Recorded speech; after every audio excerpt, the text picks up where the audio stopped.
ನಮಗೆ ಈ ತರ ಫ್ಲೆಕ್ಸ್ಗೆ ಪರ್ಮಿಷನ್ ಕೊಡಿ, ನಾವು ಅದೇನಿದೆಯೋ ಫ್ರೀಯಾಗಿ ಕೊಡೋದ್ರ ಟ್ಯಾಕ್ಸ್ ನ ಪೇ ಮಾಡ್ತೀವಿ ಅಂತ ಹೇಳ್ತೀವಿ. ಅದಕ್ಕೆ ನಮ್ಮ ಕಮಿಷನರ್ ಅವರು, ನೀವು ನಾವು ಅಣ್ಣ ತಮ್ಮಂದಿರೋ ತರ ಇದೀವಿ, ನಿಮ್ಗೆ ಏನ್ ಬೇಕು ನೀವು ಯಾವಾಗ ಫೋನ್ ಮಾಡಿದ್ರು ನಾನು ನಿಮ್ಗೆ ಪರ್ಮಿಷನ್ ಕೊಡ್ತೀನಿ, ಪ್ರಾಬ್ಲಮ್ ಇಲ್ಲ, ನೀವು ಯಾವಾಗಾದ್ರೂ ಹೇಳಿರೋ ಅಂತ ನನ್ನ ಕಮಿಷನರ್ ಕೂತು ಹೇಳ್ತಾರೆ. ಆಯ್ತು ಸರ್, ಏನೋ ಇಷ್ಟು ಹೇಳ್ತಾ ಇದ್ರಲ್ಲ, ಏನೋ ಒಂದು ಫ್ಲೆಕ್ಸ್ಗೆ ಪರ್ಮಿಷನ್ ಕೊಡುವಾಗ ಏನೋ ಒಂದು ರೀಸನಬಲ್ ಆಗಿ ಏನ್ ಟ್ಯಾಕ್ಸ್ ಪೇ ಮಾಡ್ಬೇಕು ಅದು ನೋಡಿ ಅಂತ ಹೇಳ್ತೀವಿ. ಆಯ್ತು, ಒಂದು ಕೆಲಸ ಮಾಡಿ, ನೀವು 4,600 ರೂಪಾಯಿ ಕೊಡಿ, ನಿಮ್ಗೆ ಎಷ್ಟು ಬೇಕೋ ನಾನು ಹೇಳ್ತೀನಿ ಅಷ್ಟು ಫ್ಲೆಕ್ಸ್ಗಳು ಮೆನ್ಷನ್ ಮಾಡಿ ಅಂತ ಹೇಳ್ಬಿಟ್ಟು ನಮ್ಮ ಕಳಿಸಿರುವಂತ ಯಾರೋ ಒಬ್ಬರು ನಮ್ಮ ಸ್ನೇಹಿತರಿಗೆ ಹೇಳ್ತಾರೆ, ಅಷ್ಟು ಪ್ರಕಾರ ಟ್ಯಾಕ್ಸ್ ಸಮೇತ ಪೇ ಮಾಡ್ತೀನಿ. ನಿನ್ನೆ ನಾವೆಲ್ಲ ಬೇರೆ ಕಡೆ ಇದ್ದೆ, ಫೋನ್ ಮಾಡಿದೆ, ಎಲ್ಲ ಫ್ಲೆಕ್ಸ್ ಎಲ್ಲ ತೆಗಿತಾ ಇದ್ರಂತೆ.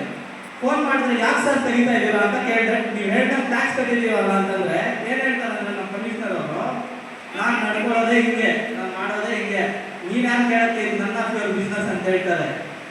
ಮತ್ತೆ ನಾನು ನಮ್ಮ ಸಂಸದರಾದ ಮಲ್ಲೇಶ್ ಬಾಬು ಅಣ್ಣನ ಫೋನ್ ಮಾಡ್ತೀನಿ, ಅಣ್ಣ ಈ ತರ ಟ್ಯಾಕ್ಸ್ ಪೇ ಮಾಡಿದ್ದೀನಿ, ಟ್ಯಾಕ್ಸ್ ಪೇ ಮಾಡಿದ್ರು ಕಮಿಷನರ್ ಅವರು ಈ ತರ ಹೇಳ್ತಾ ಇದ್ದಾರೆ, ದಯವಿಟ್ಟು ಅವ್ರಿಗೆ ಮಾತಾಡಿ ಅಂತ ಹೇಳುವಾಗ ಸಂಸದರು ಕಮಿಷನರ್ ಅವ್ರು ಕಾಂಟ್ಯಾಕ್ಟ್ ಮಾಡುವಾಗ ಹೇಳ್ತಾರಂತೆ, ಸರ್ ಸುಧಾಕರ್ ಸಾಹೇಬ್ರು ಹೇಳಿದ್ರು ತೆಗೆದುಬಿಡಿ ಅಂತ, ಅದಕ್ಕೆ ತೆಗೆದುಬಿಟ್ರು ಅಂತ ಹೇಳಿ.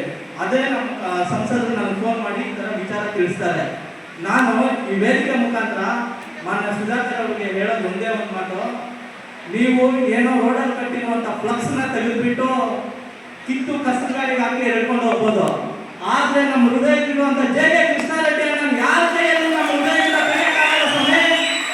ಇದು ನೆನ್ಪಿಟ್ಕೊಳ್ಳಿ, ನೀವು ಎಷ್ಟೇ ಮಾಡಿ ಏನೇ ಮಾಡಿ ಇದಂತೂ ಎಲ್ರಿಗೂ ನಿಲ್ಲಲ್ಲ. ನೀವು ನೋಡಿ ಸ್ವಾಮಿ, ಹೇಳ್ತಾ ಇದ್ದೀನಿ, ನೀವು ನಿಮ್ಮ ಒಂದು ವ್ಯಕ್ತಿತ್ವದಿಂದ ನಾವು ಏನೋ ಒಂದು ಬಡವರಿಗೆ ಒಂದು 10 ಜನ ಸಹಾಯ ಮಾಡ್ಬೇಕಂತ ಮನಸ್ಥಿತ್ವ ಇಟ್ಕೊಂಡು ಮುಂದೆ ಹೋಗಿ ಸಹಾಯ ಮಾಡ್ತಾ ಇದೀವಿ. ನೀವು ಪದೇ ಪದೇ ನಮ್ಗೆ ಇದೇ ತರ ತೊಂದರೆ ಮಾಡ್ತಾ ಇದ್ರೆ ನಾವು ಇನ್ನ ಜನರ ಜೊತೆ ಸೇರ್ತೀವಿ, ಇನ್ನ ನೀವೇನೇನು ಜನರು ತೊಂದರೆ ಮಾಡ್ತಾ ಇದ್ರೆ ಅದ್ರ ಜೊತೆ ನಾವು ನಿಂತೀವಂತ ಈ ವೇದಿಕೆ ಮುಖಾಂತರ ಹೇಳ್ತಾ ನನ್ನ ಮಾತನ್ನು ಮುಗಿಸ್ತೀನಿ. ಜೈ ಹಿಂದ್, ಜೈ ಕರ್ನಾಟಕ, ಜೈ ಜೆಡಿಎಸ್, ಜೈ ಜೆ.ಕೆ. ಕೃಷ್ಣಾರೆಡ್ಡಿ.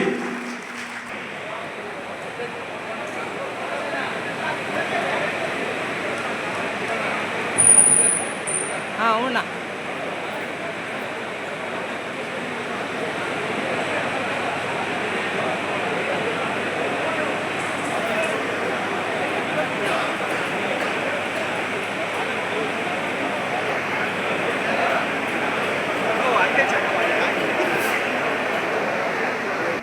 ಮಾಜಿ ಜನಪ್ರಿಯ ಶಾಸಕರು ಆದಂತ ಜನತಾದಳ ಜಾತ್ಯತೀತ ಪಕ್ಷದ ಕೋರ್ ಕಮಿಟಿ ಅಧ್ಯಕ್ಷರಾದಂಥ, ಕೊಡಗೈ ದಾನಿಗಳಾದಂಥ, ಎಲ್ಲ ದೀನ ದಲಿತರ ಪ್ರೀತಿಯ ವ್ಯಕ್ತಿಯಾದಂಥ, ನಮ್ಮ ನಿಮ್ಮೆಲ್ಲರ ನೆಚ್ಚಿನ ನಾಯಕರಾದಂಥ ಜೆ.ಕೆ. ಕೃಷ್ಣಾರೆಡ್ಡಿ ಅವರ ಹುಟ್ಟುಹಬ್ಬ ಆಚರಣೆ ಅಂಗವಾಗಿ ಇವತ್ತು ನಮ್ಮ ಸ್ನೇಹಿತರಾದಂಥ ನವೀನ್ ಜಿ ಕೃಷ್ಣ ಅವರು ಮತ್ತು ಸಂಗಡಿ ಇವತ್ತು ನಮ್ಮ ಜೆ.ಕೆ. ಕೃಷ್ಣಾರೆಡ್ಡಿ ಅವರ ಹುಟ್ಟುಹಬ್ಬ ಕಾರ್ಯಕ್ರಮವನ್ನ ಈ ಚಿಂತಾಮಣಿ ನಗರದಲ್ಲಿ ಇರ್ತಕ್ಕಂಥ ಬೀದಿ ಬದಿ ವ್ಯಾಪಾರಸ್ಥರಿಗೆ ಅವರ ಕಷ್ಟ, ಅವರ ನಷ್ಟ, ಅವರ ತೊಂದರೆಗಳನ್ನ ಮನಗೊಂಡು ಇವರಿಗೆ ಸಹಾಯ ಮಾಡಬೇಕು ಅಂತ ಹೇಳಿ ತಿಳಿಸಿ ಇವತ್ತು ನಮ್ಮ ನಾಯಕರಾದಂಥ ಜೆ.ಕೆ. ಕೃಷ್ಣಾರೆಡ್ಡಿ ಅವರ ಹುಟ್ಟುಹಬ್ಬದ ದಿವಸ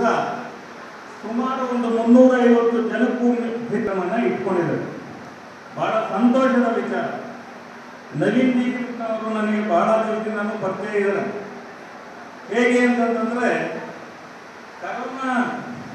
ಕರೋನಾ ಒಂದು ಸಂಕಟ ಬಂದಾಗ ಆ ಕಾಲದಿಂದ ಹಿಡಿದು ಇವತ್ತಿನವರೆಗೂ ಸಹಿತ ಬಡವರಿಗೆ ಈ ರೀತಿಯಾದಂಥ ಒಂದು ಕಿಟ್ ಕೊಡುವಂಥ ಮುಖಾಂತರ, ಬೇರೆ ಕಾರ್ಯಕ್ರಮಗಳನ್ನು ಮಾಡುವಂಥ ಮುಖಾಂತರ ಬಡವರಿಗೆ ಸಹಾಯ ಮಾಡಿಕೊಂಡು ಆ ದಿವಸದಿಂದನೂ ಅವರು ಬಂದಿದ್ದಾರೆ. ಇವತ್ತು ಸಹಿತ ಒಂದು ಬೃಹತ್ ಒಂದು ಕಾರ್ಯಕ್ರಮನ ಅವರು ಹಮ್ಮಿಕೊಂಡಿದ್ದಾರೆ. ಕಾರ್ಯಕ್ರಮ ಜೆ.ಕೆ. ಕೃಷ್ಣಾರೆಡ್ಡಿ ಅವರ ಹೆಸರು ನಡೀತಾ ಇರೋದ್ರಿಂದ ಒಂದೆರಡು ಮಾತು ಅವ್ರ ಬಗ್ಗೆ ಹೇಳಬೇಕಾಗ್ತದೆ. ಹಿಂದ್ಗಡೆ ಈ ಕ್ಷೇತ್ರಕ್ಕೆ ಬಂದ ಮೇಲೆ ಅವರೂ ಸಹಿತ ಈ ಸಮಾಜದಲ್ಲಿ ಹಿಂದುಳಿದವರು, ದೀನದಲಿತರು, ಬೀದಿ ಬದಿ ವ್ಯಾಪಾರಸ್ಥರು ನಮ್ಮ ಸಹಾಯ ಮಾಡ್ಕೊಂಡು ಬಂದಿದ್ದಾರೆ. ನಾವು ನೋಡ್ತಾ ಬಂದಿದ್ದೀವಿ. ಯಾವುದೇ ಮದುವೆ ಇರ್ಬೋದು, ಯಾವುದೇ ಮುಂಜಿ ಇರ್ಬೋದು, ಯಾವುದೇ ಮನೆಯಲ್ಲಿ ಒಂದು ಕಾರ್ಯ ನಡೀತಾ ಇರ್ಬೋದು, ಯಾರಾದರೂ ತೀರ್ಕೊಂಡಿರ್ಬೋದು, ಆ ರೀತಿ ಎಲ್ಲ ಕಾರ್ಯಕ್ರಮದಲ್ಲಿ ಈ ಕ್ಷೇತ್ರದ ಮಗನಾಗಿ, ಎಲ್ಲರ ಮನೆ ಮಗನಾಗಿ, ಎಲ್ಲರ ಸೋದರನಾಗಿ, ಎಲ್ಲ ರೀತಿಯಲ್ಲೂ ಅವರಿಗೆ ನೆರವನ್ನು ಕೊಟ್ಟು ಅವ್ರ ಮನೆ ಕಾರ್ಯಕ್ರಮಗಳಲ್ಲಿ ಭಾಗವಹಿಸ್ತಾ ಬಂದು ಅವರ ಸಂತೋಷದಲ್ಲಿ ಸಂತೋಷ ಹಂಚಿಕೊಂಡಿದ್ದಾರೆ, ಅವ್ರ ದುಃಖದಲ್ಲಿ ಭಾಗಿಯಾಗಿದ್ದಾರೆ. ಅದಲ್ಲದೆ ಇನ್ನೂ ಈ ಕ್ಷೇತ್ರದಲ್ಲಿ ಎಷ್ಟೋ ಜನ ವಿದ್ಯಾರ್ಥಿಗಳೇ ಓದಲಿಕ್ಕೆ ಬಡವರಿಗೆ ಸಹಾಯ ಮಾಡಿದ್ದಾರೆ, ಉನ್ನತ ವ್ಯಾಸಂಗಕ್ಕೆ ಸಹಾಯ ಮಾಡಿದ್ದಾರೆ. ಆಮೇಲೆ ಇಲ್ಲಿ ಹೆಚ್ಚಿಗೆ ಓದಬೇಕು ಅಂತವರಿಗೆ KSISಗೆ ಕೋಚಿಂಗ್ ಕೊಡಿಸಿದ್ದಾರೆ. ಅಷ್ಟೇ ಪ್ರೀತಿಯಿಂದ ಈ ಕ್ಷೇತ್ರದ ಜನರು 2 ಬಾರಿ ಅವ್ರನ್ನ ಶಾಸಕರಾಗಿ ಆಯ್ಕೆ ಮಾಡಿ ಕಳಿಸಿದ್ದಾರೆ. ಆ 2 ಬಾರಿ 10 ವರ್ಷ ಅವರು ಶಾಸಕರಾಗಿ ಈ ಕ್ಷೇತ್ರದಲ್ಲಿ ಶಾಸಕರಾಗಿ ಕೆಲಸ ಮಾಡಿದ್ದಾರೆ. ಸಾಕಷ್ಟು ಅಭಿವೃದ್ಧಿ ಕೆಲಸಗಳನ್ನ ಮಾಡಿದ್ದಾರೆ. ಸರ್ಕಾರದಿಂದ ಈ ಕ್ಷೇತ್ರಕ್ಕೆ, ಈ ಜನತೆಗೆ, ಈ ಕ್ಷೇತ್ರದ ಜನತೆಗೆ, ಬಡವರಿಗೆ, ರೈತರಿಗೆ ಬರಬೇಕಾದಂತ ಏನೇನು ಕೆಲಸ ಕಾರ್ಯಗಳಿದೆ, ಅನುದಾನಗಳಿದೆ, ಎಲ್ಲ ತಂದು ಕ್ಷೇತ್ರದ ಅಭಿವೃದ್ಧಿಗೆ ಕಾರಣಭೂತರಾಗಿದ್ದಾರೆ. ಅದೇ ರೀತಿ ಈ ಭಾಗದಲ್ಲಿರ್ತಕ್ಕಂಥ ವಿದ್ಯಾವಂತರಿಗೆ, ಪದವೀಧರರಿಗೆ ಕೆಲಸ ಇಲ್ಲದೆ ಅವ್ರ ಮನೆಯಲ್ಲಿದ್ದಂಥ ಸಂದರ್ಭದಲ್ಲಿ ಉದ್ಯೋಗ ಮೇಳಗಳನ್ನು ಮಾಡಿಸಿದ್ದಾರೆ. ಸಾಕಷ್ಟು ಕೆಲಸ ಕಾರ್ಯಗಳನ್ನ ಮಾಡಿಸಿದ್ದಾರೆ. ನಮ್ಮ ಪಕ್ಷದ ಎಲ್ಲ ಹಿರಿಯ ಮುಖಂಡರು ಏನು ಇವತ್ತು ವೇದಿಕೆ ಮೇಲೆ ಇದ್ದಾರೆ, ವೇದಿಕೆ ಮುಂಭಾಗದಲ್ಲಿದ್ದಾರೆ, ನಮ್ಮ ಕಾರ್ಯಕರ್ತರಿದ್ದಾರೆ. ನಾವೆಲ್ಲ ಒಗ್ಗಟ್ಟಾಗಿ ಒಗ್ಗೂಡಿಕೊಂಡು ಅವರ ಹೆಸರಲ್ಲಿ ದೇವರಿಗೆ ಪ್ರಾರ್ಥನೆ ಮಾಡಿ ಅವರಿಗೆ ದೇವರು ಐಶ್ವರ್ಯ, ಆರೋಗ್ಯ, ಸುಖ, ಸಮೃದ್ಧಿ, ನೆಮ್ಮದಿ ಎಲ್ಲ ಕೊಟ್ಟು ಈ ಕ್ಷೇತ್ರದ ಜನತೆ ಸೇವೆ ಮಾಡುವಂತ ಶಕ್ತಿ, ಭಾಗ್ಯ ದೇವರು ಅವರಿಗೆ ದೀರ್ಘಕಾಲ ಪ್ರಸಾದಿಸಲಿ ಅಂತೇಳಿ ನಾವು ನಿನ್ನೆ ಪ್ರಾರ್ಥನೆ ಮಾಡಿದ್ದೀವಿ. ಅದೇ ರೀತಿ ನಿನ್ನೆ ಸಹಿತ ನಮ್ಮ ಪಕ್ಷದ ಕಾರ್ಯಕರ್ತರು ಕೆಲವರು ಅಂಗವಿಕಲರ ಒಂದು ಆಶ್ರಮದಲ್ಲಿ ಸಹಿತ ಅವರಿಗೆ ಅಲ್ಲಿ ಸಹಾಯ ಮಾಡುವಂತ ಕೆಲಸದ ಜೊತೆಗೆ ಅಲ್ಲಿ ಊಟದ ಕಾರ್ಯಕ್ರಮವನ್ನು ಇಟ್ಕೊಂಡಿದ್ರು. ಆಮೇಲೆ ಈ ಕೇರಳದಲ್ಲಿ ರಕ್ತದಾನ ಶಿಬಿರವನ್ನು ಮಾಡ್ಕೊಂಡಿದ್ರು, ಹೆಲ್ತ್ ಕ್ಯಾಂಪ್ ಹಾಕೊಂಡಿದ್ರು. ಈ ರೀತಿ ನಿನ್ನೆ ನಮ್ಮ ಕ್ಷೇತ್ರಾದ್ಯಂತ ಎಲ್ಲ ನಮ್ಮ ಪಕ್ಷದ ಮುಖಂಡರು, ಕಾರ್ಯಕರ್ತರು, ಸಾರ್ವಜನಿಕರು, ನಮ್ಮ ನಾಯಕರಾದಂಥ JK ಕೃಷ್ಣಾರೆಡ್ಡಿ ಅವರ ಹುಟ್ಟುಹಬ್ಬವನ್ನ ಬಹಳ ಅರ್ಥಪೂರ್ಣವಾಗಿ, ಸಮಾಜಮುಖಿಯಾಗಿ, ಒಳ್ಳೆಯದನ್ನು ಮಾಡುವಂತಹ ರೀತಿಯಲ್ಲಿ, ಎಲ್ಲರಿಗೂ ಸಹಾಯ ಮಾಡುವ ರೀತಿಯಲ್ಲಿ, ಬಡವರಿಗೆ ಸಹಾಯ ಮಾಡಿ ಈ ಕಾರ್ಯಕ್ರಮನ ನಿನ್ನೆ ನಡೆಸ್ಕೊಂಡು ಬಂದಿದ್ರು. ಮುಂದುವರೆದ ಭಾಗವಾಗಿ ಇವತ್ತು ನಮ್ಮ ಯುವ ಮುಖಂಡರಾದಂಥ, ಸ್ನೇಹಿತರಾದಂಥ ನವೀನ್ ಜಿ ಕೃಷ್ಣ ಅವರು ಮತ್ತು ಅವರ ಸಂಘಟಕರು ಇವತ್ತು ಒಂದು ದೊಡ್ಡ ಮಟ್ಟದಲ್ಲಿ ಈ ಬೀದಿ ಬದಿ ವ್ಯಾಪಾರಿಗಳಿಗೆ ದಿನಸಿ ಕಿಟ್ಟನ್ನ ಕೊಟ್ಟು, ಈಗಾಗಲೇ ಅವರು ಹೇಳ್ತಿದ್ರು ಇಲ್ಲಿ ವೇದಿಕೆ ಮೇಲೆ, ಸಾಕಷ್ಟು ಸಮಸ್ಯೆಗಳನ್ನ ಬೀದಿ ಬದಿ ವ್ಯಾಪಾರಿಗಳು ಅನುಭವಿಸ್ತಾ ಇದ್ದಾರೆ. ಅವರು ಬೆಳಗ್ಗೆಯಿಂದ ಸಾಯಂಕಾಲವನ್ನು ವ್ಯಾಪಾರ ಮಾಡಿ ಎಲ್ಲೋ ಒಂದು ಹತ್ರ ಒಂದು ಸರಕನ್ನ ತಂದು ಬಂಡಿ ಮೇಲೆ ಇಟ್ಕೊಂಡು ವ್ಯಾಪಾರ ಮಾಡಿ ಸಾಯಂಕಾಲ ಮನೆಗೆ ಹೋದಾಗ ಆ ತಂದಂತ ಸರಕಿನ ದುಡ್ಡು ಕೊಟ್ಟು ಉಳಿದಂತ ದುಡ್ಡಲ್ಲಿ ಜೀವನ ಮಾಡೋದಕ್ಕೆ ಆಗುತ್ತಾ ಇಲ್ಲ ಅಂತ ಎಣಿಸುವಂತ ಪರಿಸ್ಥಿತಿನಲ್ಲಿ ಅವರಿದ್ದಾರೆ. ಕಷ್ಟದಲ್ಲಿ ಕಣ್ಣೀರಲ್ಲಿ ಕೈಗೊಳ್ತಾ ಇರ್ತಕ್ಕಂಥ ಅವರು ಇವತ್ತು ಚಿಂತಾಮಣಿಯಲ್ಲಿ ನೆಮ್ಮದಿಯಾಗಿ ಕನಿಷ್ಠ ಏನು ಈ ಹಿಂದೆ ವ್ಯಾಪಾರ ಮಾಡಿಕೊಂಡು ಜೀವನ ಮಾಡ್ಕೊಂಡು ಹೋಗ್ತಾ ಇದ್ರು. ಅವ್ರು ಏನು ವ್ಯಾಪಾರ, ಬೀದಿ ಬದಿ ವ್ಯಾಪಾರಿಗಳೇನು ಬಿಲ್ಡಿಂಗ್ಗಳು ಕಟ್ಟೋದಿಲ್ಲ, ಆಸ್ತಿಗಳು ಮಾಡೋದಿಲ್ಲ, ಜೀವನಕ್ಕೆ ಮಾಡತಕ್ಕಂಥ ಕೆಲಸ, ಅದನ್ನು ನೆಮ್ಮದಿಯಾಗಿ ಮಾಡ್ಕೊಳ್ಳೋದಕ್ಕೆ ಬಿಡದೇ ಇರತಕ್ಕಂಥ ಒಂದು ಪರಿಸ್ಥಿತಿ, ವಾತಾವರಣ ಇವತ್ತು ಚಿಂತಾಮಣಿಯಲ್ಲಿ ಸೃಷ್ಟಿಯಾಗಿದೆ. ಎಷ್ಟು ಮಟ್ಟಿಗೆ ಈಗ ಬೀದಿ ಬದಿ ವ್ಯಾಪಾರಿಗಳ ಮೇಲೆ ಇವರಿಗೆ ದ್ವೇಷ, ಇನ್ನೊಂದು ಇವರು ಬೆಳೆಸ್ಕೊಂಡಿದ್ದಾರೆ ಅಂತಂದ್ರೆ, ಈಗ ಕೃಷ್ಣ ಅವರು ಹೇಳ್ತಿದ್ರು ನಿನ್ನೆ, ನಮ್ಮ ಪ್ರೀತಿ, ನಮ್ಮ ಕಾರ್ಯಕರ್ತರ ಪ್ರೀತಿ, ಸ್ನೇಹಿತರ ಪ್ರೀತಿ, ನಮ್ಮ ನಾಯಕರ ಒಂದು ಹುಟ್ಟದ ಹಬ್ಬದ ದಿವಸ ಫ್ಲೆಕ್ಸ್ಗಳನ್ನ ಇಡೀ ಚಿಂತಾಮಣಿನಲ್ಲಿ ಹಾಕಿದ್ರು, ಪರ್ಮಿಷನ್ ತಗೊಂಡಿದ್ದೀವಿ ಅಂತ ನಮ್ಮ ಕೃಷ್ಣ ಅವರು ಹೇಳ್ತಾ ಇದ್ದಾರೆ. ಈಗಿದ್ದು ಸಹಿತ ಯಾರೋ ಹೇಳಿದ್ರು ಅಂತ ಹೇಳಿ ನೀವು ತೆಗೆದಾಕ ಎಲ್ಲ ಕಡೆನೂ ಹಾಕಿರ್ತಕ್ಕಂಥ ಫ್ಲೆಕ್ಸ್ಗಳನ್ನ ತೆಗೆದಾಕ್ತೀರಿ ಅಂತಂದ್ರೆ ಮನೋಭಾವನೆ ನೀವು ಇಟ್ಕೊಂಡಿದ್ದೀರಾ, ನೀವು ಯಾವ ರೀತಿಯಾದಂಥ ಅಧಿಕಾರಿಗಳು? ನಿನ್ನೆ ಹಾಕುವಂತೀರಾ, ಇವತ್ತು ತೆಗೆದಾಕ್ತೀರಾ? ಯಾರ ಕೈಗೊಂಬೆ ನೀವು? ಏನು ನಿಮ್ಮ ಆಲೋಚನೆ? ಯಾವುದು ಶಾಶ್ವತ? ಅಧಿಕಾರ ಶಾಶ್ವತನಾ? ಏನು 5 ವರ್ಷಕ್ಕೆ MLA ಆಗೋದು ಒಂದು ಟರ್ಮ್ಗೆ? ಇಲ್ಲ ಮುನ್ಸಿಪಲ್ ಕಮಿಷನರ್ ಶಾಶ್ವತನ? ಇಲ್ಲಿ ಮುನ್ಸಿಪಾಲಿಟಿ ಬಂದ್ಮೇಲೆ ಎಷ್ಟೋ ಜನ ಕಮಿಷನರ್ಗಳು ಬಂದಿದ್ದಾರೆ, ಗೊತ್ತಾಗಿದ್ದಾರೆ. ಆದರೂ ಸಹಿತ ನೀವು ಈ ರೀತಿ ನಡ್ಕೊಳ್ತೀರಲ್ಲ, ಇದೇ ಉಳಿತದ? ಮುಂದಿನ ದಿವಸದ ಅಧಿಕಾರ ಬದಲಾವಣೆ ಆಗೋದಿಲ್ವಾ? ಬೇರೆಯವ್ರ ಅಧಿಕಾರಕ್ಕೆ ಬರೋದಿಲ್ವಾ? ನಮ್ಮ ನಾಯಕರು ಇಲ್ಲಿ MLA ಆಗೋದಿಲ್ವಾ?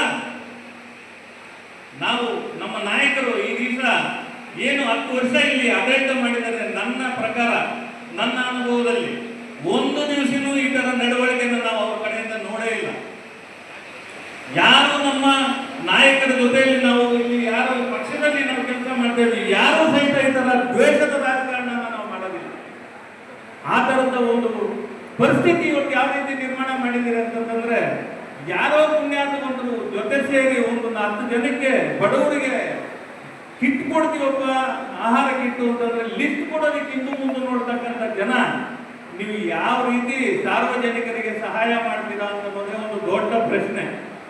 ನೀವು ಇಷ್ಟೊಂದು ಉತ್ಸುಕವಾಗಿ ರಾಜಕೀಯವಾಗಿ ನೀವು ಈ ವಿಚಾರವನ್ನು ನೋಡುವಾಗ 28ರಲ್ಲಿ ಇದೇ ಸಾರ್ವಜನಿಕರು, ಇದೇ ಬಡಬಗರು, ದೀನದಲಿತರು ನಿಮ್ಮನ್ನ ಯಾವ ರೀತಿ ಮುಂದಿನ ದಿವಸ ನೋಡ್ತಾರೆ ಅಂತ ಅನ್ನೋದನ್ನ ಮುಂದಿನ ದಿವಸ ನಾವೆಲ್ಲ ನೋಡ್ಬೇಕಾಗ್ತದೆ. ಏನೇನಾದ್ರೂ ನಮ್ಮ ನವೀನ್ ಜಿ ಕೃಷ್ಣ ಅವರು ಮತ್ತು ಸಂಘಟನೆಗಳು ಇವತ್ತು ಒಂದು ಬಹಳ ಒಳ್ಳೆಯದ ಅವರ ಫ್ಯಾಮಿಲಿಗೆ ಒಳ್ಳೇದಾಗಬೇಕು. ಅದೇ ರೀತಿಯಾಗಿ ಅವರಿಗೆ ನಮ್ಮ ಚಿಂತಾಮಣಿ ತಾಲೂಕನ್ನ, ಚಿಂತಾಮಣಿ ಬಡವರಾಗ್ಬೋದು, ಹಿಂದುಳಿದ ವರ್ಗದವರಾಗ್ಬೋದು, ಅಲ್ಪಸಂಖ್ಯಾತರಾಗ್ಬೋದು, ಎಲ್ಲ ಜನರನ್ನ ಒಳ್ಳೆಯ ಮಾಡಲು ಈ ಚಿಂತಾಮಣಿ ತಾಲೂಕನ್ನು ಅಭಿವೃದ್ಧಿ ಮಾಡುವಂತ ಶಕ್ತಿ ಜೆ.ಕೆ. ಕೃಷ್ಣಾರೆಡ್ಡಿ ಅವರಿಗೆ ಆ ದೇವರು ಕೊಡ್ಲಿ ಅಂತ ಈ ಒಂದು ದಿನ ನಾನು ಕೋರ್ಕೊಳ್ತಾ ಇದ್ದೇನೆ. ಅವ್ರಿಗೆ ಒಳ್ಳೇದಾಗಲಿ ಅಂತ ಕೋರ್ಕೊಳ್ತಾ ಇದ್ದೇನೆ. ಅದೇ ರೀತಿಯಾಗಿ ನವೀನ್ ಜಿ ಕೃಷ್ಣರವರು ಈ ಒಂದು ಕಾರ್ಯಕ್ರಮವನ್ನು ಆಯೋಜಿಸಿರೋದಕ್ಕೆ ಅವ್ರಿಗೂ ಕೂಡ ದೇವರು ಒಳ್ಳೆಯ ಆಶೀರ್ವಾದ ಮಾಡಲಿ, ಅವರಿಗೆ ಮುಂದಿನ ಜೀವನದಲ್ಲಿ ಒಳ್ಳೆಯ ಜೀವನ ಕೊಡಲಿ, ಒಳ್ಳೆಯ ರಾಜಕೀಯವಾಗಿ ಆರ್ಥಿಕವಾಗಿ ಒಳ್ಳೆಯದಾಗಿ ಅವರಿಗೆ ದೇವರ ಆಶೀರ್ವಾದ ಮಾಡಬೇಕು ಅಂತ ಹೇಳ್ತಾ, ಹೆಚ್ಚಾಗಿ ನಾವು ಮಾತಾಡೋಕ್ಕೆ ಈಗ ಸಮಯ ಅಭಾವ ಇರೋದ್ರಿಂದ ಹೆಚ್ಚಾಗಿ ಇತರೆ ರಾಜಕೀಯ ಇವೆಲ್ಲ ಜಾಸ್ತಿ ದಿನ ನಡೆಯೋದಿಲ್ಲ, ಇಂಥವೆಲ್ಲ ಪ್ರಯೋಜನ ಇಲ್ಲ. ಈಗ ನಿಮ್ಗೆ ನಡೆಯುತ್ತೆ, ಆಮೇಲೆ ಯಾರು ನಡೆಯುತ್ತೆ ಅಂತ ತಾವು ಬುದ್ಧಿವಂತರು ಯೋಚನೆ ಮಾಡಬೇಕು. ಕಮಿಷನರ್ ಆಗ್ಬೋದು, ಇನ್ನೊಬ್ಬರು ಆಗ್ಬೋದು. ಎಲ್ಲ ಭಾರತ ದೇಶದಲ್ಲಿ ಇದು ಪ್ರಜಾಪ್ರಭುತ್ವ ದೇಶ. ಈ ದೇಶದಲ್ಲಿ ಹೆಂಗಿರ್ಬೇಕು ಪ್ರಜಾಪ್ರಭುತ್ವದಲ್ಲಿ ಅಂತ ತಾವೆಲ್ಲರೂ ಕೂಡ, ನೀವು ಅಧಿಕಾರಿಗಳಿದ್ದೀರಿ, ಬೇರೆಯವರು ಇದ್ದೀರಿ, ರಾಜಕೀಯ ವ್ಯಕ್ತಿಗಳಿದ್ದೀರಿ. ಇಂಥ ರಾಜಕೀಯ ಉದ್ದೇಶದಿಂದ ನೀವು ಬಂದರೆ ಮಾಡ್ಕೊಳ್ಳಿ, ಇನ್ನೊಬ್ರು ಮಾಡ್ಕೊಳ್ಳಿ, ಫ್ಲೆಕ್ಸ್ಗಳು ತೆಗೆಯೋದು ಅದೆಲ್ಲ ಒಳ್ಳೆಯದಲ್ಲ. ಇಂಥ ಒಂದು ಕೆಲಸಗಳು ಮಾಡೋದ್ರಿಂದ ಪ್ರಯೋಜನ ಇಲ್ಲ. ಏನಾದರೂ ನೀವು ಇನ್ನೂ ಬೇಕಾದ್ರೆ ಚಿಂತಾಮಣಿ ತಾಲೂಕು ಅಭಿವೃದ್ಧಿ ಮಾಡಿ, ಇನ್ನ ಬಡವರಿಗೆ ಒಳ್ಳೇದು ಮಾಡಲಿ, ಸಾರ್ವಜನಿಕರಿಗೆ ಒಳ್ಳೇದು ಮಾಡಲಿ ಅಂತದಕ್ಕೆ ನಾವು ನಿಮ್ಗೆ ಬೇಕಾದ ಸಹಕಾರ ಕೊಡ್ತೀವಿ. ಫ್ಲೆಕ್ಸ್ಗಳು ತೆಗೆಯೋದು, ರಾಜಕೀಯ ಮಾಡೋದು ಇವೆಲ್ಲ ಸರಿ ಕಾಣಲ್ಲ. ನಾವು ಬುದ್ಧಿವಂತರಿದ್ದೀರಿ, ಯೋಚನೆ ಮಾಡಬೇಕು ಅಂತ ಈ ಕಾರ್ಯಕ್ರಮದ ಮುಖಾಂತರ ನಮ್ಗೆ ಹೇಳ್ತಾ ಇದ್ದೇನೆ. ನನಗೆ ಇಲ್ಲಿ ಅವಕಾಶ ಕೊಟ್ಟು 2 ಮಾತುಗಳನ್ನು ಮಾಡಲು ಅವಕಾಶ ಕೊಟ್ಟಿದ್ದಕ್ಕೆ ತಮಗೆಲ್ಲರಿಗೂ ವಂದಿಸ್ತಾ ಇದ್ದಾರೆ. ಬೀದಿ ಪಕ್ಕದಲ್ಲಿ ಎಲ್ಲ ಒಂದು ಜಾಗದಲ್ಲಿ ಇಟ್ಕೊಂಡು ಜೀವನ ಮಾಡ್ಕೊಳ್ತಾ ಇದ್ರು. ಇವಾಗ ಅದಕ್ಕೆ ಪರ್ಯಾಯ ವ್ಯವಸ್ಥೆ, ತಾತ್ಕಾಲಿಕವಾಗಿ ಒಂದು ಪರ್ಯಾಯ ವ್ಯವಸ್ಥೆ ಆದರೂ ಮಾಡಿ, ಇಲ್ಲ ನೀವು ಸದ್ಯಕ್ಕೆ ಇದೆಲ್ಲ ಏನು ಮಾಡ್ತಾ ಇದ್ದೀವಿ ಇದೆಲ್ಲ ಆಗಲಿ, ಆಗೋದ್ರು ಇದನ್ನು ಈ ಜಾಗದಲ್ಲಿ ಇಟ್ಕೊಳ್ಳಿ ಅಂತ ಹೇಳ್ಬಿಟ್ಟು ಎಲ್ಲರೂ ಒಂದು ಜಾಗಕ್ಕೆ ಕಳಿಸಿ, ಇಲ್ಲ ಅವರಿಗೆ ಒಂದು ಪರ್ಯಾಯ ವ್ಯವಸ್ಥೆ ಮಾಡಿ ಅದನ್ನು ಎತ್ತಿದ್ರೆ ಅದರ ಒಂದು ಅರ್ಥ ಆಗ್ತಾ ಇತ್ತು. ಏನಿಲ್ಲ, ಒಂದೇ ಸಲ ಎತ್ತಿದೆ ಸಾಕಿದ್ದೆ ಆ ಕಡೆ ಇಟ್ಕೊಂಡು ಹೋಗಿ ಅಂತ ಹೇಳ್ಬಿಟ್ಟಿದ್ರೆ ಅವ್ರಿಗೆ ತೊಂದರೆ ಆಗೋದು. ಒಂದೊಂದು ಅಂಗಡಿಯಲ್ಲಿ ಇವತ್ತು ಎಷ್ಟೋ ಜನ ಮಕ್ಕಳು ಅವ್ರ ಹಿಂದೆ ಮುಂದೆ ಇರ್ತಕ್ಕಂಥ ತಂದೆ ತಾಯಿಗಳು ಇವತ್ತು ಅದರ ಅಂಗಡಿಯಲ್ಲಿ ಮಾರಿ ಜೀವನ ಮಾಡ್ತಕ್ಕಂಥ ಒಂದು ಪರಿಸ್ಥಿತಿ ಇವತ್ತಿದೆ ಚಿಂತಾಮಣಿ. ಅದ್ರ ಬಗ್ಗೆ ಸ್ವಲ್ಪ ಆಳವಾಗಿ ಯೋಚನೆ ಮಾಡಿದ್ರೆ ಗೊತ್ತಾಗುತ್ತೆ. ಏನಪ್ಪ ಇವ್ರಿಗೆ ಅಂಗಡಿ ಇಟ್ಟಿದ್ದಾರೆ, ಇವ್ರನ್ನ ಎಷ್ಟು ಜನ ನಂಬ್ಕೊಂಡಿದ್ದಾರೆ, ಏನೋ ಇವತ್ತು ಒಂದೇ ಸಲ ನಾವು ಎಷ್ಟಾಗ್ಬಿಟ್ರೆ ಇವ್ರ ಗತಿ ಏನು ಅಂತ ಹೇಳ್ಬಿಟ್ಟು ಅದನ್ನು ನಾವು ಸ್ವಲ್ಪ ಯೋಚನೆ ಮಾಡಬಹುದು. ಆಮೇಲೆ ಇವಾಗ ಮಾನ್ಯ ಕೃಷ್ಣಾರೆಡ್ಡಿ ಅವರು ಈ ಊರಲ್ಲಿ ನೀರು ಒಂದು ದೊಡ್ಡ ಪ್ರಾಜೆಕ್ಟ್ ಅಂತ ಹೇಳ್ಬೋದು ಅದನ್ನು. ಯಾವಾಗ ಕೇತನಹಳ್ಳಿ ಅವರು ಅಲ್ಲಿ ನೀರು ಕುಡಿಯೋದಕ್ಕೆ ನೀರೇ ಇರಲಿಲ್ಲ. ಅವಾಗ ಏನು ಮಾಡೋದು? ಇವಾಗ ಬೋರ್ವೆಲ್ ಮಾಡಿದ್ರೆ ಏನಾಗುತ್ತೆ, ಮಳೆ ಇಲ್ಲ, ಬೋರ್ವೆಲ್ ಅಂದರೆ ಏನೋ ಒಂದು ತಿಂಗಳ ಹೊಡಿತಾರೆ, ಆಮೇಲೆ ನಿಂತೋಗುತ್ತೆ. ಅದು ಸೊಲ್ಯೂಷನ್ ಅಲ್ಲ. ಅದಕ್ಕೆ ಅವಾಗ ಇವರು ಹೇಳಿದ್ರು ಏನಾದರೂ ಮಾಡಬೇಕಂತ ಕೃಷ್ಣಾರೆಡ್ಡಿ ಅವರಾಗ ಹೇಳಿಲ್ಲ, ಕೆರೆಗೆಲ್ಲಾದ್ರೂ ಏನಾದರೂ ಮಾಡಬೇಕು ಅಂತ ಅವರು ಏನೋ ಇದು ಮಾಡಿ ಆಮೇಲೆ ಹೇಳಿದ್ರು ಏನು ಮಾಡ್ಬೋದು ಅಂತ. ಇವಾಗ ಅಲ್ಲಿ ಭಕ್ತನಹಳ್ಳಿ ಅರಸೀಕೆರೆ ಅಂತ, ಕೇತನಾಯಕನಹಳ್ಳಿ ಹತ್ರ ಭಕ್ತನಹಳ್ಳಿ ಅರಸೀಕೆರೆ ಅಂತ ಹೇಳಿದ್ರೆ ಒಳ್ಳೆ ಸೋರ್ಸ್ ಇದೆ. ಆ ಸೋರ್ಸ್ ಇರ್ತಕ್ಕಂಥ ಕೆರೆಯನ್ನ ಅಯ್ಯಪ್ಪ ಅವೆಲ್ಲ ಅವ್ರ ಜೊತೆ ಹೋಗಿ ಅವ್ರನ್ನ ಅಂಬಾಜಿ ಹೋಬಳಿಯಲ್ಲಿ ಭಕ್ತನಹಳ್ಳಿ ಅರಸೀಕೆರೆ ಆಗ್ಬೋದು, ಪರಮಾತ್ಮ ಅಂತಾರೆ ಅದಾಗ್ಬೋದು, ಆಮೇಲೆ ಗೌಡಪಲ್ಲಿ ಇಲ್ಲಿ ಮಸಲಹಳ್ಳಿ ಗೌಡಹಳ್ಳಿ ಅನ್ನೊಂದು ಕೆರೆ ಆಗ್ಬೋದು, ಇನ್ನೂ ಒಂದು 3-4 ಕೆರೆಗಳು. ಆಮೇಲೆ ಈ ಕಡೆಯಿಂದ ಇವಾಗ ಚಾಮರಹಳ್ಳಿಯಿಂದ ಬರಬೇಕಾದ್ರೆ ಕೋನಪಲ್ಲಿ ಕೆರೆ ಆಗ್ಬೋದು, ಇಂಥವೆಲ್ಲ ಇದ್ದಾವೆ. ಅವ್ರಿಗೂ ಆಗ್ಬೋದು, ಅವ್ರಿಗೂ ತೊಂದರೆ ಇದೆ. ಕೋನಪಲ್ಲಿಗೆ ತಗೊಂಡ್ರು ಅವ್ರಿಗೂ ಕುಡಿಯೋದಕ್ಕೆ ವ್ಯವಸ್ಥೆ ಮಾಡ್ತಾ ಇದ್ದಾರೆ, ಮಾಡೋದೆ. ಇಂಥವೆಲ್ಲ ನೋಡ್ಕೊಂಡು ಅವಾಗ ನೋಡಿದಾಗ ಒಳ್ಳೆ ಜೂನಲ್ಲಿ ಹೋಗಿದ್ದೀವಿ ನಾವು. ಜೂನು ಅಲ್ಲಿ ಶಾಸ್ತ್ರದಲ್ಲಿ ಹೋಗಿ ಕರ್ಕೊಂಡು ನಾವೆಲ್ಲ ಓದುವ ಬಂದು ಅವ್ರು ನೋಡಿ ಜೂನಲ್ಲೇ ಇಷ್ಟು ನೀರಿದೆಯಲ್ಲ, ಅರ್ಧ ಕೆರೆ ನೀರಿದೆಯಲ್ಲ, ಇದು ಒಳ್ಳೆ ಸೋರ್ಸ್ ಇದೆ, ಇದಕ್ಕೆ ಏನಾದರೂ ಮಾಡಬೇಕಂತ ಅವರು ಮನಸ್ಸು ಮಾಡಿದ್ದಾರೆ. ಏನಾದರೂ ಮಾಡಬೇಕಂತ ಹೇಳ್ಬಿಟ್ಟು ಅದನ್ನು ಮೂವ್ ಮಾಡಿ ಅದನ್ನು ಅಸೆಂಬ್ಲಿಯಲ್ಲಿ ಮಾಡ್ತಕ್ಕಂಥ ನಾವು ಪೊಸಿಷನ್ ತಗೋಬೇಕು. ಏನು ಕೆರೆನ ನಾವೇನು ಅಭಿವೃದ್ಧಿ ಮಾಡಬೇಕಾದ್ರೂ ನಗರಸಭೆಗೆ ನಾವು ಪೊಸಿಷನ್ ಕೊಡಬೇಕು. ನಗರಸಭೆಗೆ ಹೋಗಬೇಕಾದ್ರೆ ಸರ್ಕಾರದಿಂದನೇ ಆಗಬೇಕು. ಅಲ್ಲಿ ಸುಮಾರು ಎಷ್ಟೋ ಅಡೆತಡೆಗಳಾದವು ಇಲ್ಲಿ ಸರ್ಕಾರ ಇದು ಅಸೆಂಬ್ಲಿಯಲ್ಲಿ. ಅಡೆತಡೆ ಆದರೂ ಬಿಡದೆ ಅದನ್ನು ಬೆನ್ನತ್ತಿ ಅದನ್ನು ಸರ್ಕಾರದಿಂದ ನಮ್ಗೆ ಆಗೋದಕ್ಕೇನಿದೆಯೋ ನಮ್ಮ ಹ್ಯಾಂಡ್ ಓವರ್ ಮಾಡಿದ್ರು. ಯಾವುದು ಭಕ್ತನಹಳ್ಳಿ ಅರಸೀಕೆರೆ. ಆವಾಗ ಅದಕ್ಕೆ ದುಡ್ಡು ಹಾಕಿಸಿ ಸುಮಾರು ಒಂದು 11-12 ಕಿಲೋಮೀಟರ್ ಆಗುತ್ತೆ. ಈಗ ಅಷ್ಟು ನೀರು ಇವತ್ತು 11-12 ಕಿಲೋಮೀಟರ್ ನೀರು ಬರ್ತಾ ಇದೆ. ಇವತ್ತು ಅರ್ಧ ಟೌನ್ ಬರ್ತಾ ಇದೆ ನೀರು. ಒಂದು 40% ಆದರೂ ಬರುತ್ತೆ ನೀರು ಏನು ನಮ್ಮ ನಗರದಲ್ಲಿ. ಇವತ್ತು ಈಗಲೂ ಇದೆ, ಈಗಲೂ ಇನ್ನೂ ಅರ್ಧ ಕೆರೆಗಿಂತ ಜಾಸ್ತಿ ನೀರಿದೆ. ಸುಮಾರು ತಿಂಗಳಿಂದ ಕುಡಿತಾ ಇದೆ. ಇಂಥ ವ್ಯವಸ್ಥೆ ಇನ್ನೂ ಮಾಡಬೇಕು, ಆ ಕಡೆನೂ ಮಾಡಬೇಕು ಅಂತ ಅವ್ರು ಹೇಳಿದ್ರು. ಈ ಥರ ಏನೋ ಒಂದು ಶಾಶ್ವತವಾದ ಒಂದು ಪರಿಹಾರನ ಮಾಡಬೇಕು ಅಂತ ಹೇಳ್ಬಿಟ್ಟು ಇದೆಲ್ಲ ಒಂದು ಮಾಡಿಕೊಂಡು ಆ ನೀರು ಇವತ್ತು ಬರ್ತಾ ಇದೆ. ಆ ನೀರಿದ್ದು ಇವತ್ತು ಒಳ್ಳೆ ನೀರು, ಒಳ್ಳೆ ಮಿನರಲ್ಸ್ ವಾಟರ್. ಇವಾಗ 1500-600 ಅಡಿ ಮೇಲೆ ಕೆಳಗೆ ಹೋದ್ರೆ ನಾವು ಎಲ್ಲ ಕ್ಲೋರೈಡು ಅದು ಇದು ಅಂದರೆ ಆಗುತ್ತೆ, ಆರೋಗ್ಯಕ್ಕೆ ಹಾನಿಕರ. ಇವತ್ತು ಯಾವಾಗ ನಾವು ಈ ಕೆರೆಗಳನ್ನ ಕ್ರೋಢೀಕರಿಸಿ ಇದನ್ನು ತಗೊಂತೀವಿ ಅಂದರೆ ಎಲ್ಲ ಮಿನರಲ್ಸ್ ಇರ್ತವೆ, ಟ್ರೀಟ್ ಮಾಡಿಕೊಂಡು ಭಾಳ ಚೆನ್ನಾಗಿರುತ್ತೆ. ಇಂಥ ಒಂದು ಕಾರ್ಯಕ್ರಮ ನಾವು ಮುಂದೆ ಹೋಗ್ತಾ ಇದ್ದೀವಿ. ಇವತ್ತು ಬೀದಿ ಬದಿ ವ್ಯಾಪಾರಸ್ಥರಿಗೂ ಅಷ್ಟೇ ಅವ್ರ ಪಾಪ ಏನೋ ಒಂದು ವ್ಯವಸ್ಥೆ ಗಂಟೆ ಜಾಗ ಇದೆ, ಇಲ್ಲ ಅಲ್ಲೆಲ್ಲ ಒಂದು ಜಾಗ ತೋರಿಸಿ ಇದೆಲ್ಲ ಇಟ್ಕೊಂಡ್ರಿ, ನೀವು ಬೇರೆ ಎಲ್ಲೂ ಮಾಡಬಾರ್ದು, ಇವ್ರು ತೊಂದರೆ ಆಗಬಾರ್ದು, ಎಲ್ಲ ಇಲ್ಲೇ ಇಟ್ಕೊಂಡ್ರಿ, ಬೀದಿ ಬದಿ ಹೇಗೆ ಇಟ್ಕೊಂಡಿದ್ರೆ ಹಂಗೆ ಇಟ್ಕೊಂಡ್ರಿ. ಅದು ನಾವು ಪರ್ಯಾಯ ವ್ಯವಸ್ಥೆ ಮಾಡೋವರೆಗೂ ಇಲ್ಲಿ ಮಾಡ್ಕೊಳ್ಳಿ ನೀವು ಅಂತ ಹೇಳ್ಬಿಟ್ಟು ಅದನ್ನು ಮಾಡ್ಬೋದಾಗಿತ್ತು. ಆದರೆ ಅದನ್ನು ಮಾಡಿ ಇವಾಗ ಎಷ್ಟು ತೊಂದರೆ ಆಗುತ್ತೆ. ಅದಕ್ಕೋಸ್ಕರ ಇವತ್ತು ಅದೇ ಬೀದಿ ಇವತ್ತು ಏನು ಈ ಕಾರ್ಯಕ್ರಮ ಇವತ್ತು ಈ ಬೀದಿ ಬದಿ ವ್ಯಾಪಾರಸ್ಥರಿಗೆ ತೊಂದರೆ ಆಗಿದೆಯೋ ಅವ್ರಿಗೆ ಇವತ್ತು ಮುಂದೆ ಒಂದು ಕಾರ್ಯಕ್ರಮ ಎಲ್ಲ ಮಾಡ್ತಾ ಇದ್ದಾರೆ. ಅವರು ಅದು ಮಾಡ್ತಾರೆ. ಅದ್ರ ಪ್ರಯುಕ್ತ ಇವತ್ತು ಅವರು ಹುಟ್ಟೋ ಒಂದು ಪ್ರಯುಕ್ತ ಅವರಿಗೆ ಒಂದು ಕಿಟ್ಟು ಹಂಚ್ತಕ್ಕಂಥ ಒಂದು ಕಾರ್ಯಕ್ರಮವನ್ನು ಇಟ್ಕೊಂಡಿದ್ದಾರೆ. ಆಮೇಲೆ ಈ ಏನು ಇವರಿಗೆ ಅವ್ರ ಭಾಳ ಇದೆ, ಇವತ್ತು ಅವರು 52ನೇ ಹುಟ್ಟುಹಬ್ಬ, 52 ವರ್ಷದ ಹುಟ್ಟುಹಬ್ಬದ ಪ್ರಯುಕ್ತ ಇವತ್ತು ಏನಿದೆ ಈ ಕಾರ್ಯಕ್ರಮ ಹಮ್ಮಿಕೊಂಡಿದ್ದೀವಿ. ಈ ಮುಂದಿನ ದಿನಗಳಲ್ಲಿ ನಮ್ಮ ನಗರಕ್ಕೂ ನಮ್ಮ ತಾಲೂಕಿಗೂ ರೂರಲ್ ಎಲ್ಲ ಕಡೆ ನಾವಿಂದ ಗೆದ್ದು ಬಂದು ಈ ಸಾರ್ವಜನಿಕರ ಬಡವರ ವರ್ಗದ ಸೇವೆ ಮಾಡಲಿಕ್ಕೆ ಹೆಚ್ಚಿನ ಒಂದು ಶಕ್ತಿ ಕೊಡಲಿ ಅಂತ ಹೇಳ್ಬಿಟ್ಟು ಭಗವಂತನಲ್ಲಿ ಪ್ರಾರ್ಥ ಅವರ ಐದಾರು ನಾವು ಈ ಶಾಸಕರು 10 ವರ್ಷ ಅಧಿಕಾರದಲ್ಲಿ ಇದ್ರು. ಎಲ್ಲಿದ್ರು ನಮ್ಮ ಶಾಸಕರು? 10 ವರ್ಷ ಈ ತಾಲೂಕಿನಲ್ಲಿ ಅಧಿಕಾರದಲ್ಲಿ ಇದ್ರು. ಯಾರನ್ನ ಆಗಲಿ, ಒಂದು ಬಡವರನ್ನಾಗಲಿ ಇನ್ನೊಬ್ಬರನ್ನಾಗಲಿ ಯಾರಿಗನ್ನ ಇಷ್ಟು ಧಕ್ಕೆ ಆಗಿತ್ತ ಹೇಳಿ.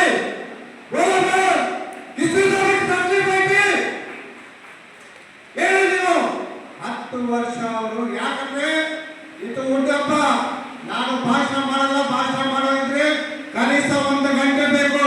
ಈ ಚಿಂತಾಮಣಿ ಚರಿತ್ರೆ ಹೇಳ್ಬೇಕಂದ್ರೆ 1 ಗಂಟೆ ಬೇಕು. ಅದನ್ನ ನಾನು ಜಾಸ್ತಿ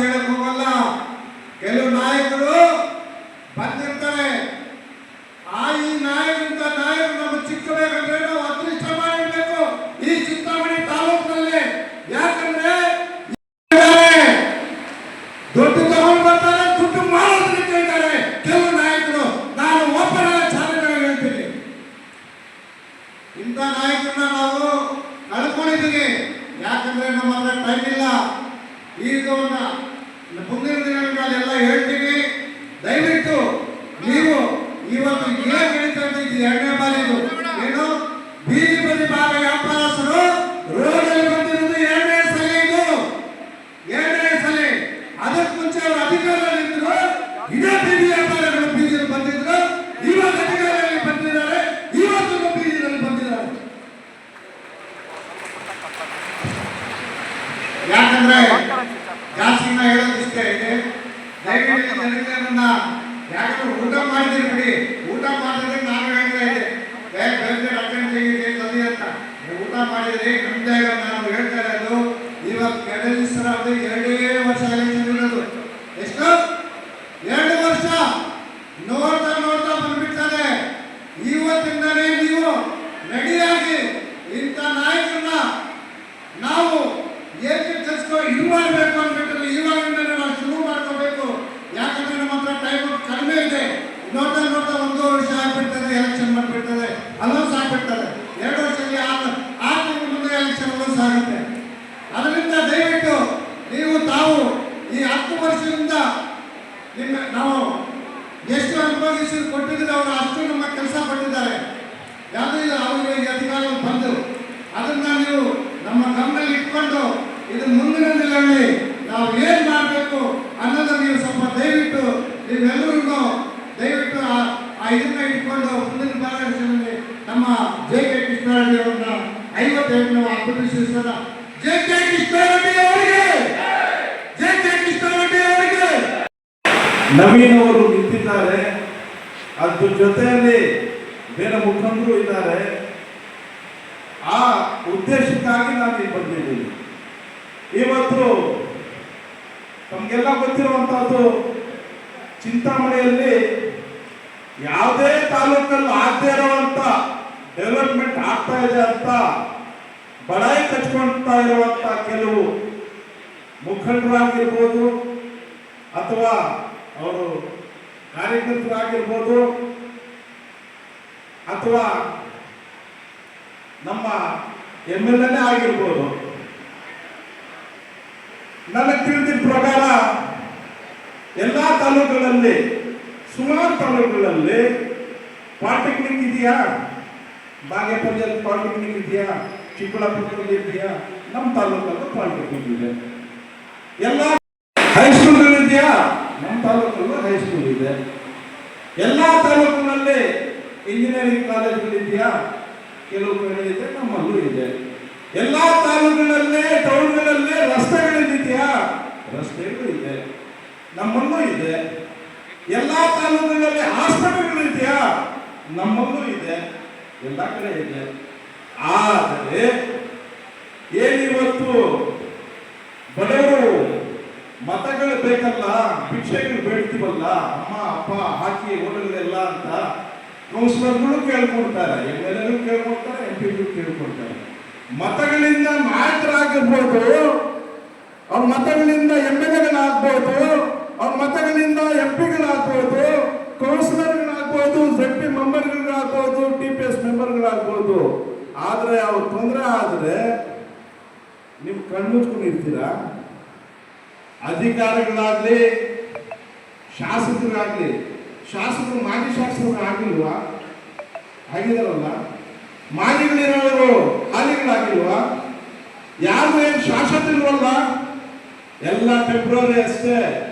ಆದರೆ ನಾವು ಮಾಡಿರೋ ಕರ್ಮ ಇರುತ್ತಲ್ಲ, ಆ ಕರ್ಮ ರಿಟರ್ನ್ಸ್ ಅಂತ ಹೇಳಕ್ಕೆ ನಾನು ಇಷ್ಟಪಡ್ತೀನಿ.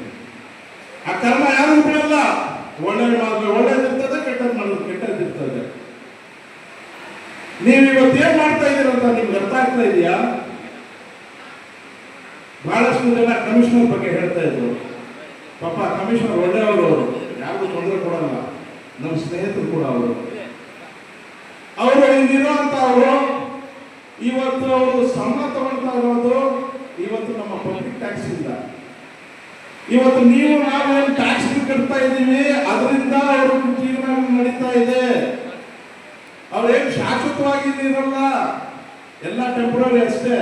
ಇವತ್ತಿರ್ಬೋದು ನಾನು ಹೋಗ್ಬೋದು. ಆದ್ರೆ ನಾವು ಇದ್ದು ಏನ್ ಕೆಲಸ ಕಾರ್ಯಗಳು ಮಾಡಿದ್ರು ಅನ್ನೋದು ಶಾಶ್ವತವಾಗಿರ್ತದೆ. ಮನುಷ್ಯನಿಗೆ ಏನು 200 ವರ್ಷ ಪಕ್ಕಕ್ಕೆ ಬಂದಿಲ್ಲ ಇಲ್ಲಿ, ಮ್ಯಾಕ್ಸಿಮಮ್ 60-70 ವರ್ಷ. ಈಗ ಅದರ ಮೇಲೆ ಗ್ರೇಸ್ ಪೀರಿಯಡ್ ಅಷ್ಟೇ ಅಲ್ಲ, ನೀವು ಡೆವಲಪ್ಮೆಂಟ್ ಮಾಡಿ ಸದಾ ಎಲ್ಲರೂ ನಿಮ್ಮ ಜೊತೆಲಿ ಇರ್ತಾರೆ. ಡೆವಲಪ್ಮೆಂಟ್ ಯಾರು ಅಡ್ಡಪಡಿಸೋದಿಲ್ಲ, ಎಸ್ಪೆಷಲಿ ಬಡವರಂತೂ ಅಡ್ಡನ ಪಡಿಸೋದಿಲ್ಲ. ಯಾಕಂದ್ರೆ ಅವ್ರು ಕಾನೂನು ಕೊಟ್ಟಿಲ್ಲ, ಅವ್ರ ದುಡ್ಡು ಇಲ್ಲ, ಪಾಪ ಕೋಡಿಗಳು ಹೋಗಕ್ಕೆ, ಸ್ಟೇಗಳು ತೆರೆಯಕ್ಕೆ ಅವ್ರ ಹತ್ರ ಏನೂ ಇಲ್ಲ. ಪೊಲೀಸ್ ನಾಟಿನಿಂದ ಹೊಡೆದ್ರೆ ಓದಿಸ್ಕೊಳ್ತಾರೆ, ಕಾಲಿಂದ ಹೊಡೆದ್ರೆ ಒದೆಗಳು ತಿಂತಾರೆ, ಇಲ್ಲಿಂದ ಹೋಗೋ ಅಂದ್ರೆ ಹೋಗ್ತಾರೆ. ಬಡವರು ಶ್ರೀಮಂತರಾದ್ರೆ ಅವರು ಕಾನೂನುಗಳು ಗೊತ್ತು, ಕೋಡ್ಗಳು ಗೊತ್ತು, ದುಡ್ಡಿರಂತೆ ಸ್ಟೇಗಳು ಮಾಡ್ತಾರೆ. ಆದರೆ ಇವತ್ತು ಏನು ಬೀದಿ ಬದಿ ವ್ಯಾಪಾರಸ್ಥರ ಬಗ್ಗೆ ನಾವು ಕಣ್ಣಾರೆ ನೋಡ್ತಾ ಇದ್ದೀವಲ್ಲ, ಇವತ್ತು IDSFD ಮಾರ್ಕೆಟ್ ಅನ್ನು ನಾವು ಕಣ್ಣಾರೆ ನೋಡ್ತಾ ಇದ್ದೀವಲ್ಲ, ಅವ್ರ ಮತಗಳು ತಗೊಂಡಿದ್ದೀರಲ್ಲ ಎಲ್ಲರೂ, ಇನ್ನು ಕೂತಿರೋಂಥ ಕೌನ್ಸಿಲರ್ಸ್ ಎಲ್ಲ ತಗೊಂಡಿದ್ದಾರಲ್ಲ,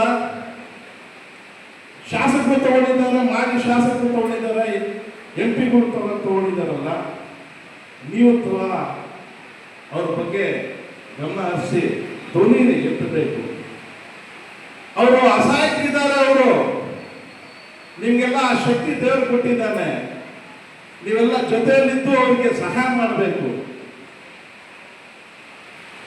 ನೀವು ಬಹಳಷ್ಟು ಕೆಲಸ ಕಾರ್ಯಗಳು ನಮ್ಮ ಚಿಂತಾಮಣಿ ಹೇಳಿದೆ ನಾನು, ಎಲ್ಲ ಕಡೆ ಆಗ್ತಾ ಇರುವಂಥದ್ದು ನಮ್ಮಲ್ಲೂ ಆಗ್ತಾ ಇದೆ, ಅದೇನು ಸ್ಪೆಷಲ್ ಏನಿಲ್ಲ. ಆದರೆ ಡೆವಲಪ್ಮೆಂಟ್ ಅಂತ ನೀವು ಫುಟ್ಪಾತ್ ವೆಂಡರ್ಸ್ಗೆಲ್ಲ ಹೆದ್ಬಿಟ್ರಲ್ಲ, ಇವತ್ತು ಡಬಲ್ ರೋಡ್ ಕತೆ ಏನಾಗಿದೆ? ಡಬಲ್ ರೋಡ್ 1.5 ವರ್ಷ ಆಯಿತು, ಹತ್ರ 2 ವರ್ಷ ಆಗ್ತಾ ಇದೆ ಬಹುಶಃ. ಇವತ್ತು ಮಾಡಿದ್ದೀರಾ? ಏನ್ ನಿಮ್ ಡೆವಲಪ್ಮೆಂಟು?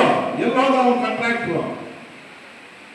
ಅಲ್ಲೇ ಚೌಕದಲ್ಲಿ, ಆಧಾರ್ ಚೌಕದಲ್ಲಿ ರಥ ಎಲ್ಬಿಟ್ರು,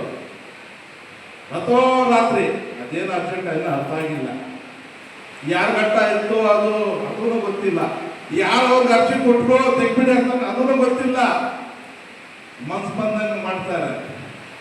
ಆ ಕೆಲಸ ಶುರು ಮಾಡಿ 1.5 ವರ್ಷ ಆಯಿತು, ಇನ್ನೂ ಮುಗ್ದಿಲ್ಲ.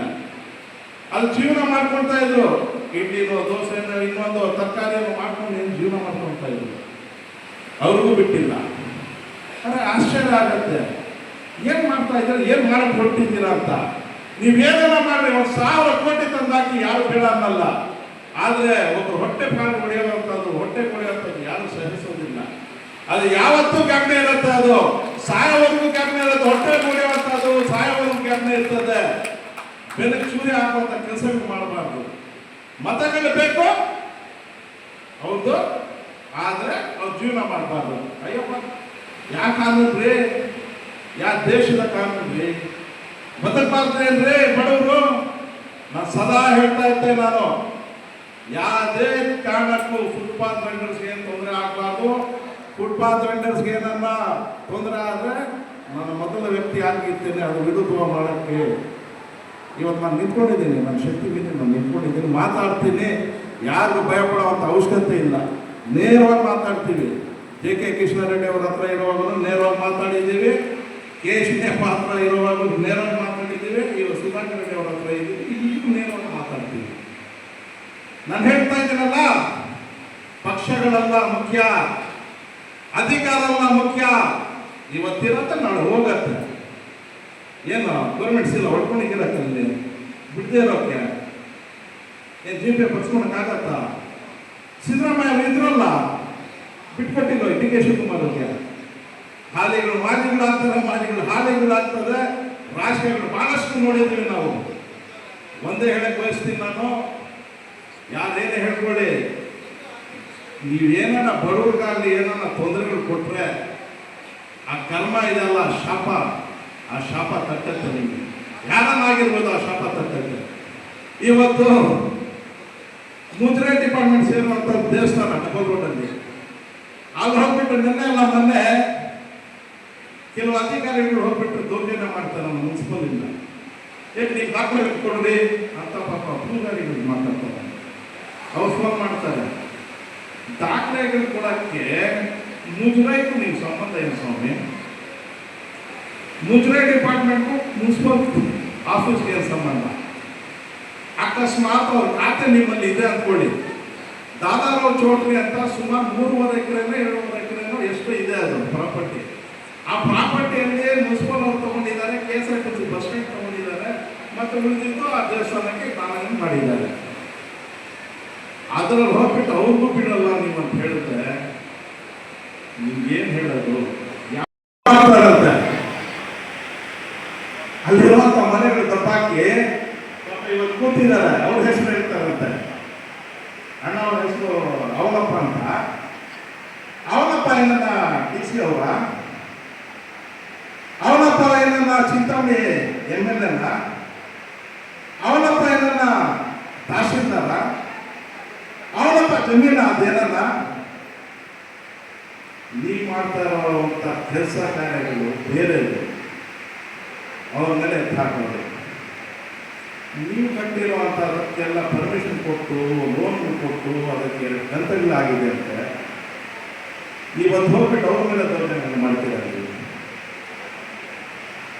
ನನ್ನ ಜನ್ಮ ಕೊಟ್ಟಿರುವಂಥ ನನ್ನ ತಾಯಿನ ಹೇಳ್ತಾ ಇದ್ದೀನಿ, ನೀವು ಇದೇ ರೀತಿ ಏನನ್ನ ಮುಂದುವರಿಸ್ಕೊಂಡು ಹೋದ್ರೆ ಮುಂದಿನ ದಿನಗಳಲ್ಲಿ ನಿಮ್ಗೆ ದಾಖಲೆಗಳು ಕೊಡ್ತೀನಿ. ಸರ್ಕಾರಿ ಜಾಗಗಳಲ್ಲಿ ಏನೇನು ಮಾಡಿದ್ದಾರೆ ಏನೇನಂತ, ಅದು DC ಅವರು ಆಗ್ಬೋದು, ತಹಶೀಲ್ದಾರ್ ಆಗ್ಬೋದು, ಅಥವಾ ಈ ಕ್ಷೇತ್ರದ ಶಾಸಕರಾಗಿರ್ಬೋದು, ಮತ್ತೊಬ್ಬರಾಗಿರ್ಬೋದು, ತೆಗಿಬೇಕು. ಎಲ್ಲರೂ ಒಂದೇ ಕಾನೂನು ತಾನೇ? ಬಡವರು ಒಂದು ಕಾನೂನು, ಶ್ರೀಮಂತರು ಒಂದು ಕಾನೂನು ಆಗ್ತದ? ಇವತ್ತು ಬಾಗ್ದಾವಾದಲ್ಲಿ ಕಟ್ಕೊಂಡಿರುವಂಥವ್ರು ಇವತ್ತು ಸುಮಾರು 5 ರಿಂದ 6 ಕೋಟಿ ಆಸ್ತಿ ಮಾಡಿದ್ದಾರೆ, ಯಾವುದೋ ದೊಡ್ಡ ಬಿಲ್ಡಿಂಗ್ ಕಟ್ಕೊಂಡಿದ್ದಾರೆ. ನಿಮ್ಮ ಕಣ್ಣಿಗೆ ಏನು ಕಾಮಾಲಿ ರೋಲಾದ್ರು ಬಂದಿದ್ಯಾ ಅಧಿಕಾರಿಗಳ? ಕೊಡ್ತೀನಿ ನಿಮಗೆ, ನೀವು ಮುಟ್ಟು ನೋಡ್ರಿ, ಯಾವ್ದಾದ್ರು ಮುಟ್ತೀರೋ ಮುಟ್ಟು ನೋಡ್ರಿ, ಮತ್ತೆ ನೀವೇ ಮುಟ್ಕೋಬೇಕು. ಎಲ್ಲೆಲ್ಲಿ ಮುಟ್ಟತ್ತೆ ಅಲ್ಲ ಮುಟ್ಕೋಬೇಕು ನೀವು. ಆ ಕೆಲಸ ಮಾಡ್ತೀವಿ ನಾವು ತಾಳ್ಮೆಯಿಂದ ಇದ್ದೀವಿ, ನೋಡ್ತಾ ಇದ್ದೀವಿ. ನಿಮ್ಮ ಅನ್ಯಾಯಗಳು ಏನೇನು ಮಾಡ್ತಾ ಇದ್ದೀರ, ಜನ ಮೇಲೆ ದೌರ್ಜನ್ಯಗಳು, ದಬ್ಬಾಳಿಕೆಗಳು ನೋಡ್ತಾ ಇದ್ದೀವಿ ಅಂದ್ರೆ ನಾವು ಸುಮ್ಮನೆ ಇದ್ದೀವಿ ಅಂತ ಅರ್ಥ ಅಲ್ಲ. ನಾನು ಹೇಳಿದೆ, ನಾನು ಸುಮ್ಮನೆ ಹೇಳೋದು ಟೈಮ್ ಅಂತ ಇಲ್ಲ ಬಿಡ್ರಿ, ಗಮನಿಸ್ತಾ ಇರೋದು. ಇವತ್ತು ನಾನು ಒಂದೇ ಮಾತು ಹೇಳೋದು, ಈ ಜನರಿಂದ ಏನು ನಮ್ಮ ಮತದಾರರು ಪ್ರಭುಗಳಂತ ಹೇಳ್ತೀವಿ, ದೇವರ ಸಮಾನಾಗ ಇವತ್ತು ನಿಮ್ಮ ಓಟುಗಳು ಬೇಕು ನಮಗೆ, ನೀವು ಬೇಡ ಅಂತ ಹೇಳಿದ್ರೆ ಯಾವ ಭೂಮಿಯ ನ್ಯಾಯ ಇದು? ಈ ರೀತಿ ನಾನು ಮಾಡ್ತೀನಿ, ನನ್ನ ಪ್ರಣಾಳಿಕೆ ಈ ರೀತಿ, ನಾನು ಹಿಂಗೆ, ನಾನು ಮುಂದೆ ಹಂಗೆ ಅಂತ ಹೇಳ್ಕೊಂಡು ನೀವು ಮೊದಲೇ ಎಲೆಕ್ಷನ್ ಮುಂಚೆ ಹೇಳಿದ್ರೆ ಜನರ ಮುಂದೆ ಬಹುಶಃ ಬೇರೆ ಲೆಕ್ಕಾಚಾರಗಳು ಇರ್ತಾ ಇತ್ತು. ಮೊದಲು ಗೆಲ್ಲುವ ಮುಂಚೆ ಒಂದು ಮಾತು, ಗೆದ್ದ ಮೇಲೆ ಇನ್ನೊಂದು ಮಾತು ಅಂತ ಮಾತಾಡ್ಕೊಂಡು ಹೋಗ್ತು. ಅಧಿಕಾರಿಗಳು ಹಾಗೆ ನಡ್ಕೊಳ್ತಾ ಇದ್ರೆ, ಅವ್ರ ನಡವಳಿಕೆ ಹೀಗೆ ಇದ್ರೆ ಅದಕ್ಕೆ ಏನು ಹೇಳೋದು? ಏನಂತ ಹೇಳ್ತೀವಿ? ಇವತ್ತು ಬಹಳಷ್ಟು ನೊಂದಿದ್ದಾರೆ, ಚಿಂತಾಮಣಿ ತಾಲೂಕಲ್ಲಿ ಬಹಳಷ್ಟು ಜನ ನೊಂದಿದ್ದಾರೆ, ಅದರಲ್ಲಿ ಎಸ್ಪೆಷಲಿ ಬಡವರು ನೊಂದಿದ್ದಾರೆ. ಆ ನೊಂದಿರೋದಕ್ಕೆ ಎಲ್ಲದಕ್ಕೂ ಒಂದು ಕಾಲ ಇದೆ. ಸೊಸೆಗೆ ಒಂದು ಕಾಲ, ಅತ್ತೆಗೆ ಒಂದು ಕಾಲ ಅಂತಿದೆ.